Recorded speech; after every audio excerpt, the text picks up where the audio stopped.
একজন মুক্তিযোদ্ধা এখানে কিভাবে ঘরে বসে আছো? ধীরে ধীরে মুক্তিযোদ্ধারাও সাধারণ শিক্ষার্থীদের পাশে এসে দাঁড়াচ্ছেন, তারাও আন্দোলনকে সমর্থন করছেন। সেরকমই একজন মুক্তিযোদ্ধা আজ আন্দোলনে যোগদান করেছেন এবং তিনি সকল মুক্তিযোদ্ধাকে তাদের পাশে এসে দাঁড়াতে বলেছেন। চলুন বিস্তারিত দেখে আসি। রক্তের বন্যায় আমার ভাই কপারে, খুনি কেন বাহিরে, আমার ভাই কপারে। 1971 সালে পাক বাহিনীদের যে অত্যাচার আমাদের উপরে নেমে এসেছিল, সেই অত্যাচারের প্রতিবাদ করতে গিয়ে আমরা সেই সময় আমরা ছিলাম 17-18 বছরের যুবক।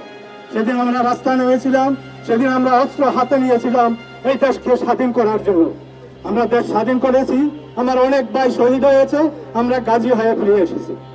আজকে 55 বছর পরে আবার আমরা সেই স্বাধীনতাকে খুললো আর সে প্রতিধ্বনি শুনতে পাচ্ছি। আজকে আপনারা যে 24 মুক্তিযোদ্ধারা রাস্তায় নেমেছেন, আপনারা একটা কথা আমরা জানি যে স্বাধীনতা অর্জন করা যত না কঠিন, স্বাধীনতা রক্ষা করা তার চেয়ে আরো বেশি কঠিন। আমাদের স্বাধীনতা আজকে যেই দিকে চলে যাচ্ছে, আমরা মনে হয় না আমরা স্বাধীনভাবে স্বাধীন জাতি হিসাবে বাঁচতে পারবো। আপনারা যদি সেই স্বাধীনতাকে রক্ষা করতে চান, আপনারা যেইভাবে রাস্তায় নেমেছেন, আমি আর ঘরে বসতে পারি নাই। আমার 7 বছরের নাতিন 3 দিন আগে আমাকে বলে, দাদা তুমি একজন মুক্তিযোদ্ধা এখানে কিভাবে ঘরে বসে আছো? সেই নাতিনের ইয়েতে উদ্বুদ্ধ হয়ে আজকে আমি তোমাদের সাথে সম্মতি করতে জানার জন্য আমি এখানে উপস্থিত হয়েছি। তোমরা জানো আমরা 2 ভাই 1971 সালের যুদ্ধে 2 ভাই মুক্তিযুদ্ধে অংশগ্রহণ করেছিলাম। সেই অপরাধে আমার বাবা মা বাড়িতে ঘুমাইতে পারে নাই, পাট খেতে, ধান খেতে এবং কি আখ খেতে ঘুমিয়েছে। আজকে তোমাদের বাবার মায়ের অবস্থা আমরা সেটাই দেখতেছি। তোমরা এই যুদ্ধে অংশগ্রহণ করছো বলো, তোমার বাপ মাদের উপর যে অত্যাচার অভিযান করা হচ্ছে, ঘর থেকে ধরে নিয়ে যাচ্ছে, সেই আমি আজকে রাগে বসে আসলে আমার বয়স 70, সেই 70 বয়সও আজকে তোমাদের পাশে আমি দাঁড়িয়েছি। তোমার সাথে আমরা ইনশাল্লাহ আছি।